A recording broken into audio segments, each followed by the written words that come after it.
engagement. Chris Dairu, KTN News. In other news, the abductors who kidnapped government critics in December last year used fake vehicle number plates, a tactic that may have falsely implicated innocent people in the plot.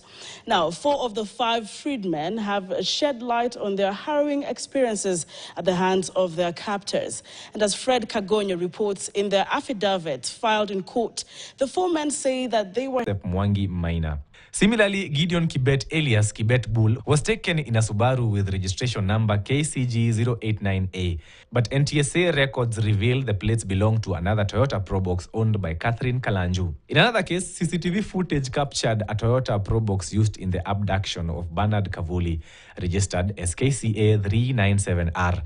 Yet the plates belong to a Land Rover pickup owned by one Wario Boru.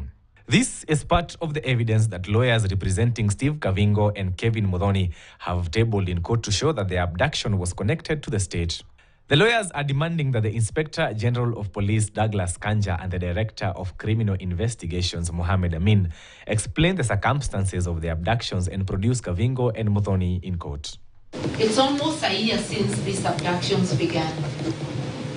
They would at least respectfully tell the court, we've been investigating, this is what we have come with.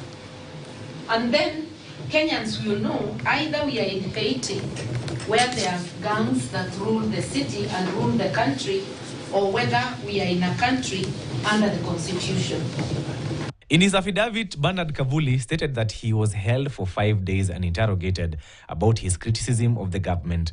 He was later moved to a second detention center where he was stripped naked, beaten alongside 30 other men, including Peter Muteti and Billy Mwangi. One of my captors remarked that we were being taken to a place they referred to as Mount Kenya Discipline Academy.